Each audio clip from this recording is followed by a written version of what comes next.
Olá pessoal, tudo bem? Professor Eric Spiller aqui. Vamos hoje fazer um vídeo sobre formação de preço de venda, tanto de serviços quanto de produtos. Mas antes de começar o vídeo, já vou pedir para você se inscrever aqui no canal, dar o seu like, tá? E também entrar aqui no grupo que está aqui na descrição do vídeo para fazer parte do nosso grupo também e gerar novos conteúdos para vocês. Através do nosso grupo a gente tira as ideias para poder fazer novos vídeos aqui dentro do nosso canal, tá bom? Então, sem mais delongas, roda a vinheta e vamos para a aula de hoje.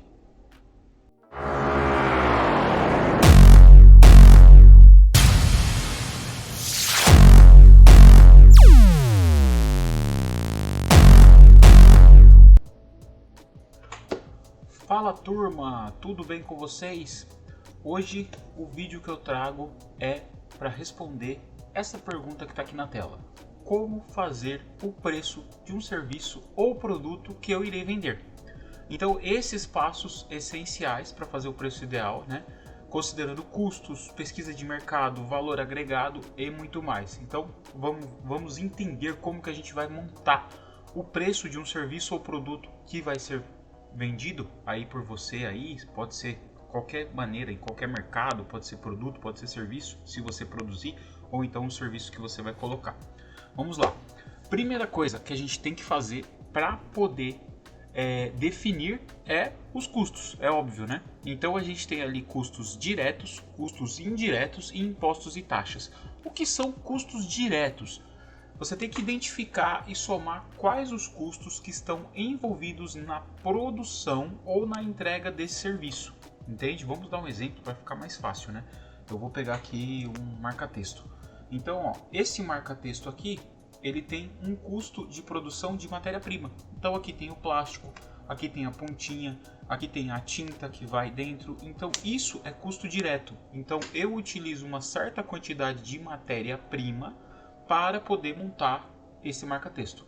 O que é um custo indireto? São custos relacionados ao aluguel do galpão em que está instalada a fábrica que produz o marca-texto, o marketing, as despesas gerais com manutenção de equipamentos e tudo mais. Então, isso são custos indiretos, tá?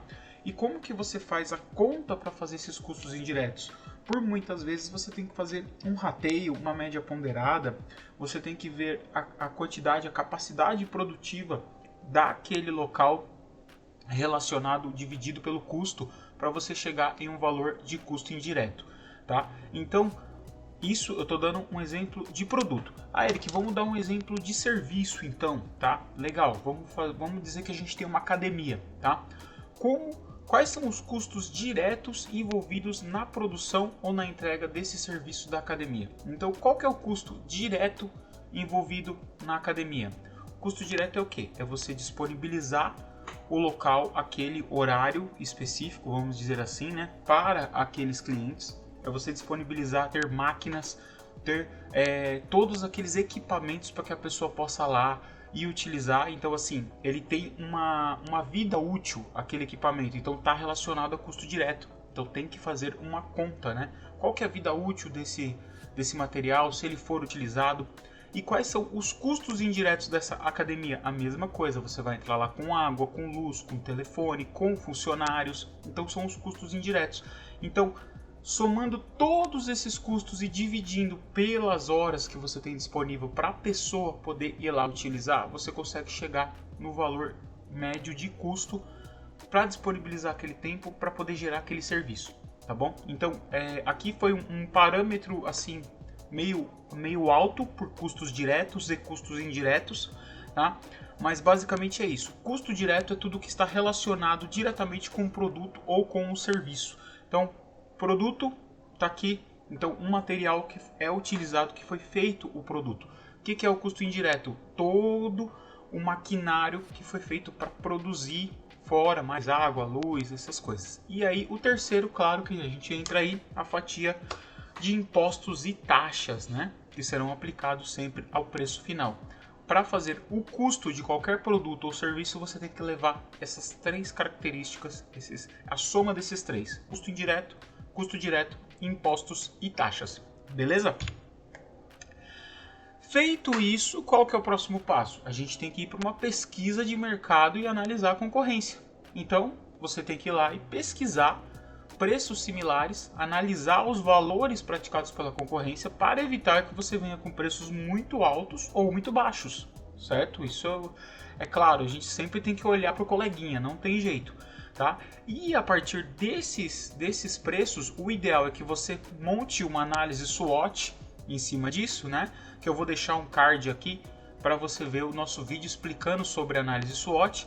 Você vai identificar os gaps do mercado. Então você vai buscar oportunidades, a análise SWOT está aí, busque oportunidades em segmentos pouco explorados ou com menos concorrência para definir o seu posicionamento estratégico. Opa, posicionamento estratégico, tem um vídeo aqui do mapa de prioridades que ensina a montar um planejamento estratégico também. Vou deixar também o card aqui de um outro vídeo que eu já fiz, tá bom? Fatos e fatores diferenciais. O que são fatores diferenciais? Quais são os diferenciais desse serviço ou desse produto que podem talvez justificar um preço maior em relação à concorrência? Então essa pesquisa de mercado e essa análise que você vai fazer, você vai identificar primeiro quais são os preços similares, para que você também não fique nem muito alto nem muito baixo. Você vai identificar as oportunidades do mercado e os fatores diferenciais, tá bom? Não esqueça de consultar aqui os outros vídeos que tem aqui no nosso canal, tanto da análise SWOT, que vai te ajudar a identificar as oportunidades, quanto o mapa de prioridades, que vai te ajudar a montar o posicionamento estratégico, tá bom? E aí você vai depois para o próximo passo, que é definir o valor agregado do seu produto, tá? Lembrando que este vídeo aqui que eu estou fazendo, ele é somente uma parte do vídeo dos 4 P's, que eu também vou deixar o cardzinho aqui em algum lugar do vídeo para você ver. Os 4 P's é preço, produto, praça e promoção. E esse daqui é o primeiro P, que é o preço. Então, para definir o preço, certo? Você precisa montar tudo isto e depois você vai para os outros P's. Então, definindo o valor agregado, você tem que levar algumas coisas em consideração. A satisfação do cliente, né? Então, você tem que pensar nos benefícios e o valor percebido pelo cliente ao adquirir o seu serviço ou produto. Então, você tem que pensar em toda a jornada do consumidor, certo? A qualidade, então você tem que destacar os atributos de qualidade que o seu serviço oferece em relação aos concorrentes. Porque se você já identificou os gaps, aí é que você vai focar na qualidade do seu produto. Recursos únicos, então você tem que trazer recursos exclusivos que vão tornar esse serviço seu produto mais valioso. Note que eu até coloquei uma figura aí de um produto que ele utiliza muito de recursos únicos, como vocês estão percebendo, tá vendo? E a reputação da marca, que também está ligada. Se você tem uma marca forte, você proporciona confiança nos seus clientes, tá? Então, você consegue aumentar o valor agregado dos seus produtos se você oferecer um bom atendimento, uma jornada do consumidor bem feita, a satisfação do cliente do começo ao fim, a qualidade desse produto ou desse serviço que você vai oferecer, estando sempre dando o seu melhor. Claro que você vai conseguir trazer um valor agregado maior em relação aos seus concorrentes.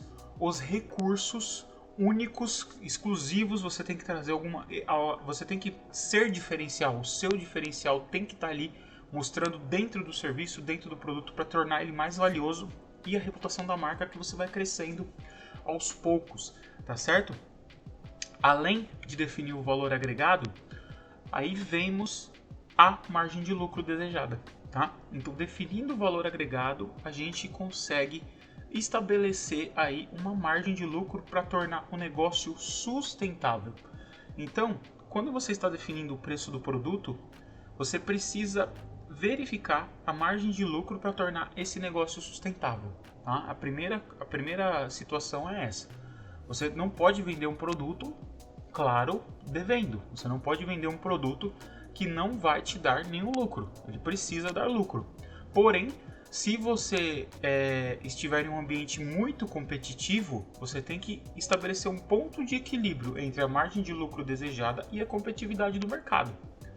Ok? Então, se você sabe que você tem um concorrente que já tem um período no mercado e que ele está Já com uma marca forte e você ainda não tem uma marca tão forte, você não consegue agregar tanto valor no seu serviço no primeiro momento, dificilmente você vai conseguir bater de frente com ele com o mesmo preço que ele. Talvez você tenha que começar um pouquinho mais baixo para depois você ir aumentando. Então, esse crescimento você tem que pensar no longo prazo, você tem que pensar no crescimento futuro e definir essa margem de lucro desejada, considerando sempre investir e expandir.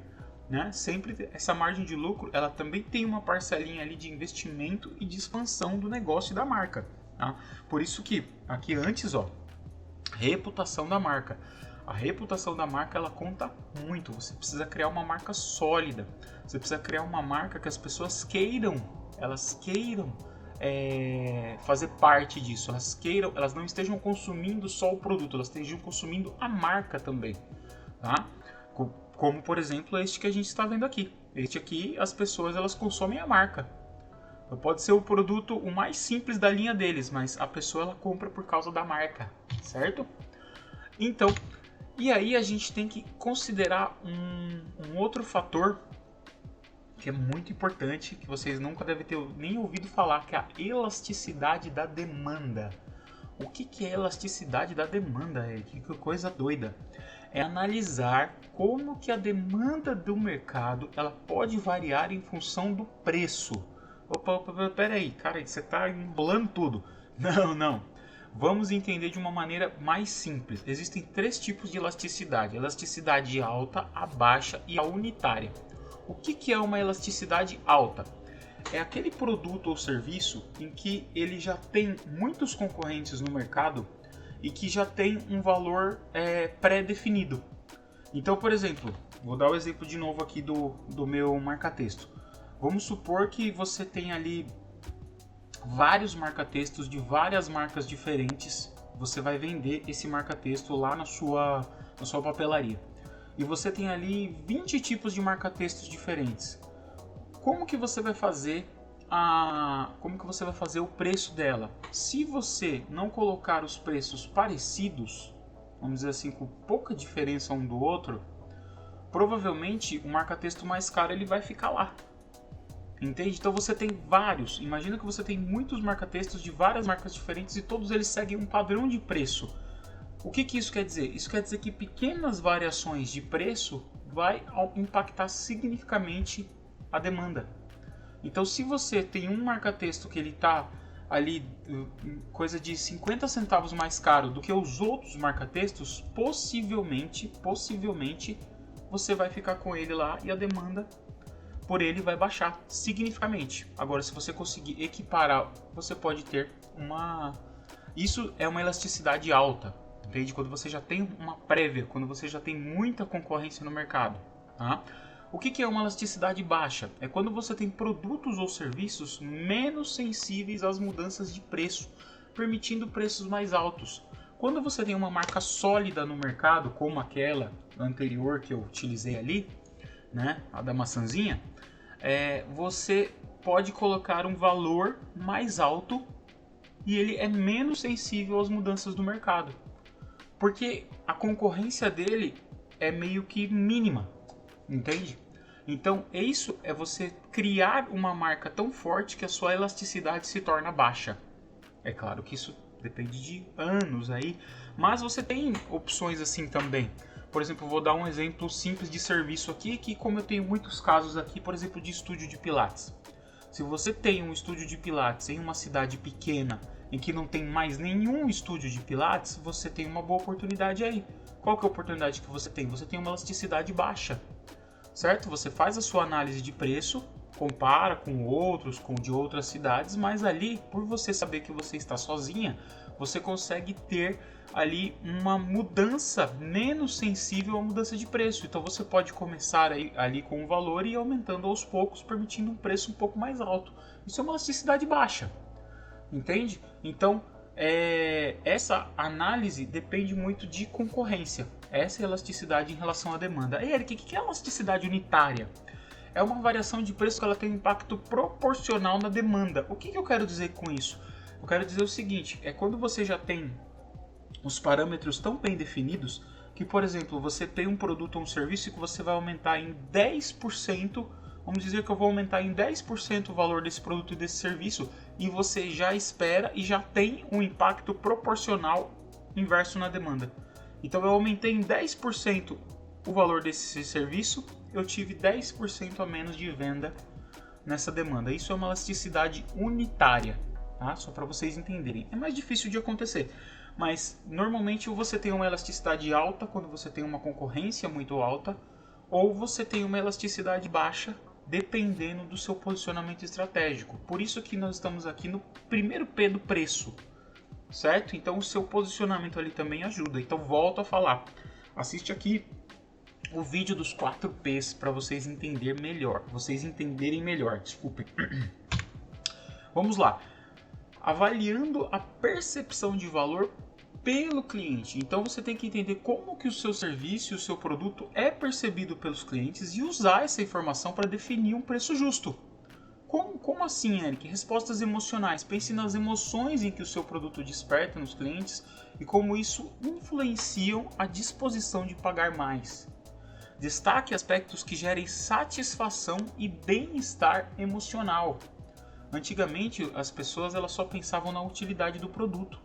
Né? Então, por exemplo, é um marca-texto. Tá? Para que serve um marca-texto? Para marcar o texto. Pronto, acabou.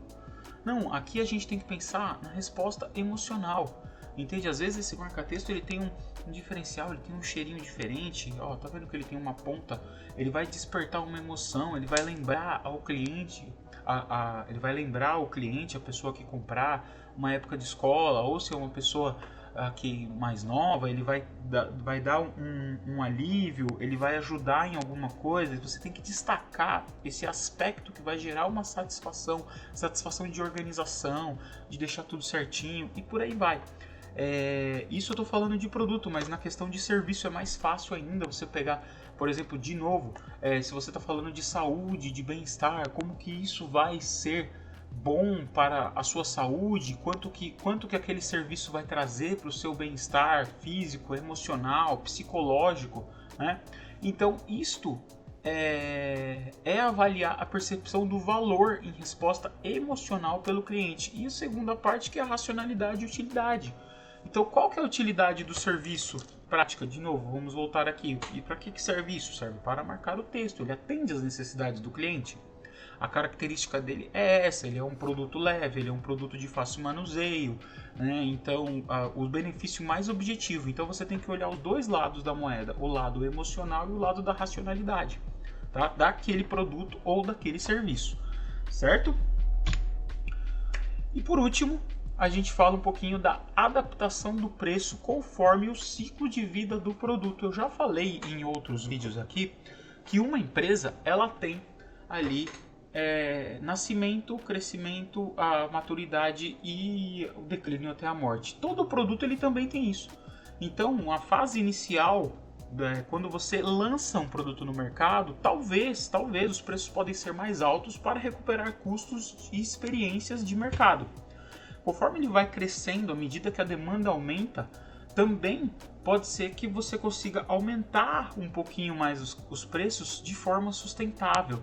Né? Então você faz uma fase inicial, quando você lança, você tem um tempo ali em que você está testando aquela ideia dando certo, vai ter um crescimento, essa demanda vai aumentar e é possível aumentar os preços também de forma sustentável. Quando ele chega numa maturidade é quando você já tem concorrência, você já tem preços competitivos e aí você vai ter que manter aquilo ali para ser necessário quando o interesse do cliente chegar em um mercado saturado. Então, todo novo serviço, em lugar, sempre tem aquela questão da novidade, né? Então, quando você está lançando um produto, quando você está lançando um serviço, você tem a novidade. Então, ele está em introdução, em fase inicial, ele tem o crescimento. Conforme ele cresce, a demanda aumenta, você vai explorando, vamos dizer, essa onda. Aí você chega em um certo ponto em que ele para ali e você começa a ter muitos concorrentes, você começa a ter uma demanda de serviço acaba sendo meio que fatiada de acordo com os seus concorrentes vão entrando no mercado até que você entre em declínio. Então você vai ajustando os preços para maximizar o lucro enquanto esse produto envelhece e a demanda diminui, tá? Então tudo, a vida também é assim, né? A gente nasce, a gente aprende a andar, engatinhar, depois a gente cresce, passa pela adolescência e fica lá na maturidade muito tempo para depois declinar e morrer. Também, um produto também acontece isso, gente. Um serviço também acontece isso. É lógico, tem serviços, tem produtos que não vão acabar assim nunca, mas é claro que o mercado acontece isso, faz com que isso aconteça, tá certo? E você precisa analisar isso, você precisa analisar dessa forma, tá? Às vezes você está entrando em um mercado em que ele já está saturado, em que já tem preços competitivos, que já tem na maturidade, né? Então você tem que ter toda essa ideia pré-definida antes de você montar o preço. De novo, falo para vocês, vão assistir aquele vídeo dos 4Ps para vocês terem uma ideia melhor, né, da continuação desse vídeo aqui. Eu gravei na verdade aquele primeiro, mas logo quando eu fiz aquele eu já falei, vou ter que fazer um vídeo só do preço. Então esse daqui foi o nosso vídeo de preço, tá certo? Espero que vocês tenham gostado desse vídeo. Não esqueçam de compartilhar, compartilhe com o seu amiguinho, com o seu amigo empreendedor, com qualquer pessoa aí que tenha um negócio, que trabalhe tanto no ramo de serviços quanto que fabriquem algum produto, que ponha para vender, porque essas dicas aqui são muito valiosas e o YouTube está aqui para isso. Ele está aqui para gerar conhecimento, para agregar valor para vocês, tá bom? Não esqueça de dar o seu like, se inscrever aqui no canal. Professor Eric Spiller por aqui se despedindo e até o próximo vídeo. Tchau!